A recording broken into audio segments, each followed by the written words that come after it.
দেখো কালকে দুধটা ছিল সেটা একটু গরমে বসিয়েছি, আর এদিকে মুড়ি খাবো বলে আলু ভাজাটা বসিয়ে দিয়েছি।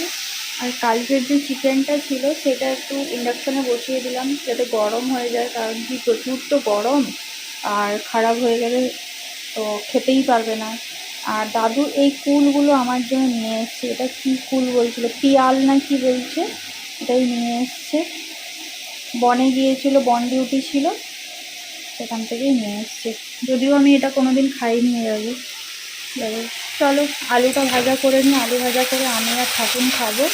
দাদু তো সকালে খেয়েই নিয়েছে, যদি এখন একটু খাই তো দেখি দেবো।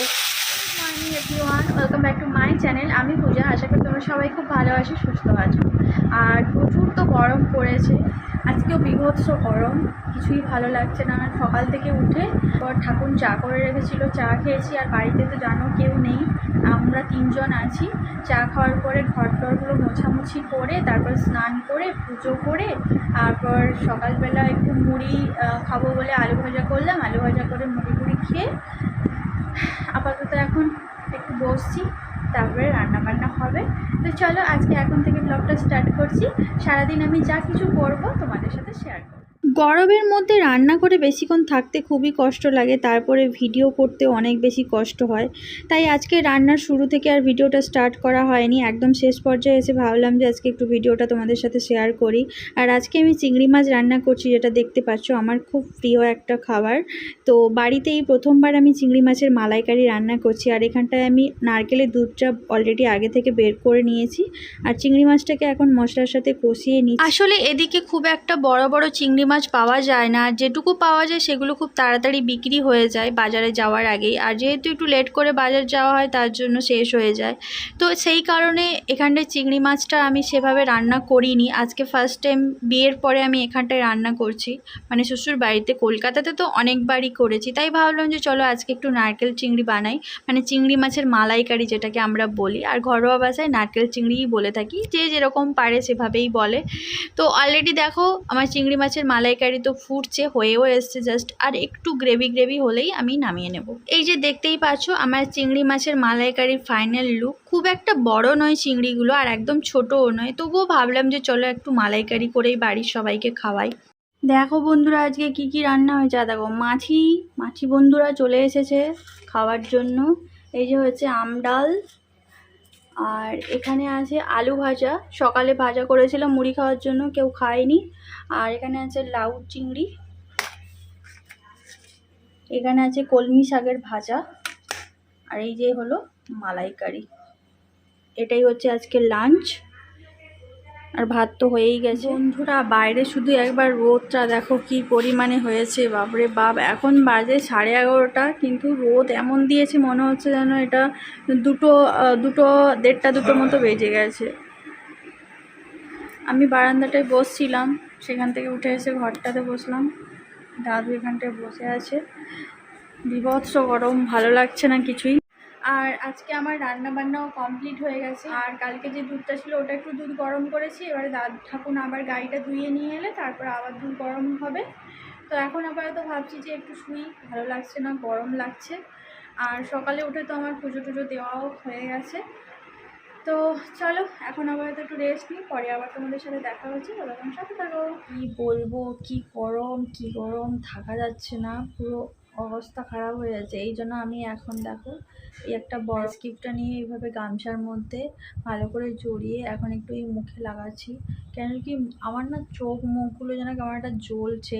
আর আমি এর আগেও তোমাদেরকে বলেছিলাম গরমের সময় যে তোমরাও না মাঝে মাঝে এরকম আইস কিউব নিয়ে একটু মুখে দেবে, তবে তাতে কি বলো তো, অনেক সময় যে সান ট্যানগুলো যে পড়ে না, ওটাও অনেকটা রিমুভ হয়ে যায়, আর ডার্ক সার্কেলগুলো অনেকটা ক্লিয়ার হয়ে যায়। যেহেতু আমরা রান্নাঘরে অনেকটা সময় থাকি, গরমে অনেকটা সময় থাকা হয়, যার কারণে চোখের তলাগুলো ডার্ক সার্কেল চলে আসে, তো সেগুলো থেকেও অনেকটা মুক্তি পাওয়া যায়। তো আমি এটা তো নিয়ে থাকি, আমার তো বেশ ভালো কাজ দেয়, র্যাশ ট্যাশ বেরায় না। তোমরাও কিন্তু এটা অবশ্যই ট্রাই করবে, এটা আমার মনে হলো তোমাদের সাথে শেয়ার করা উচিত। তাই এখন আমি বরফটা লাগাচ্ছিলাম, তাই ভাবলাম চলো একটু ক্যামেরাটা অন করে তোমাদের সাথেও শেয়ার করে নিই। বেশ ভালো লাগছে, আমার তো আরাম লাগছে। আমার তো এগুলো পুরো জ্বলছে যেন, পুরো গরম হয়ে যাচ্ছে, মানে বরফটা দিচ্ছি সঙ্গে সঙ্গে যেন জল হয়ে যাচ্ছে। তো চলো, এখনও খাওয়া দাওয়া হয়নি, খাওয়া দাওয়া হবে তারপরে তোমাদের সাথে পরে আবার। গুড ইভিনিং বন্ধুরা। একটু শুয়েছিলাম, যা গরম আর যা রোদের ঝাঁঝ কি বলবো। তো উঠে পড়েছি অনেকক্ষণ থেকে, প্রায় 3:30 সময়। তারপরে উঠে আমরা শুয়েছিলাম, 4টার সময় ফাইনালি উঠে পড়েছি। তো উঠে তারপর মুখ হাতটা ধুয়ে তার ঘর ফরগুলো পুরো সব ঝাঁট ফাঁট দিয়ে, ওপরে নিচে সব ঝাঁট দিয়ে এখন একটু রান্নাঘরে চলে এলাম। দাদুকে চা করে দেব। আর তার আগে এই যে দুধটা সকালে গরম হয়েছিল, দুধের সরটা দেখতে পাচ্ছ, এই দুধের সরটা তুলে নিতে হবে, এটা ঘি হবে তার জন্য। তো চলো এখন দুধের সরটা তুলে নিই তারপরে।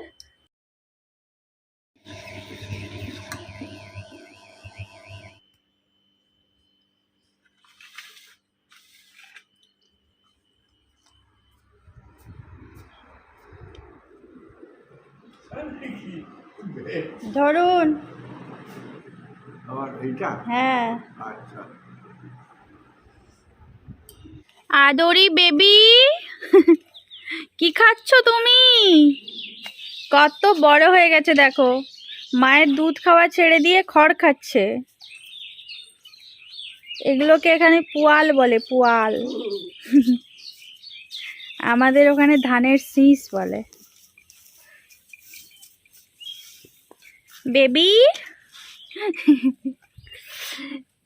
মুনির মেয়েটা খুব বলে বেবি, আদরি বেবি।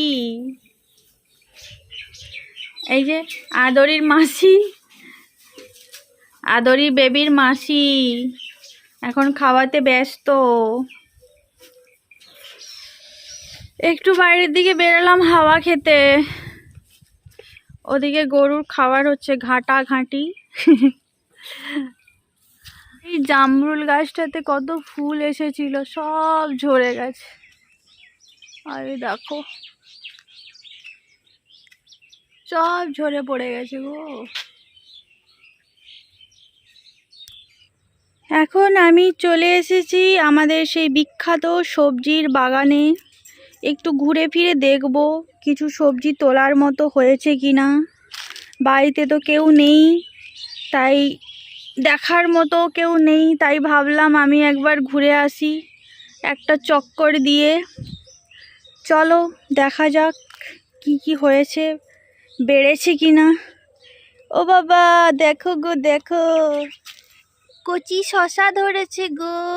এই যে দেখো ফুটিং হয়েছে, ফুটি ফুটি, এটাকে কে কি বলে, কি নামে বলো তোমরা কমেন্ট করে জানাবে।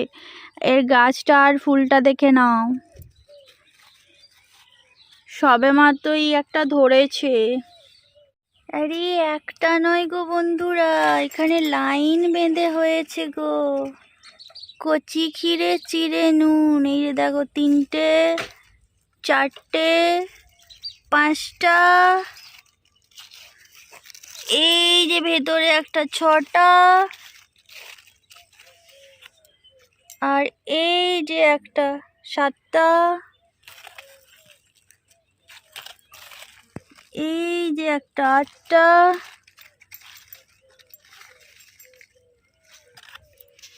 শশা ধরেছে দাদু, শশা দেখো।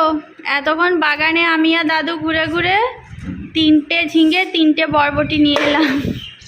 সবজি বাগানও জানে, এরা বেশি কেউ নেই, 3জন আছে, সব কিছু 3টে 3টে করে আমরা বাড়ি পর্যন্ত যাব।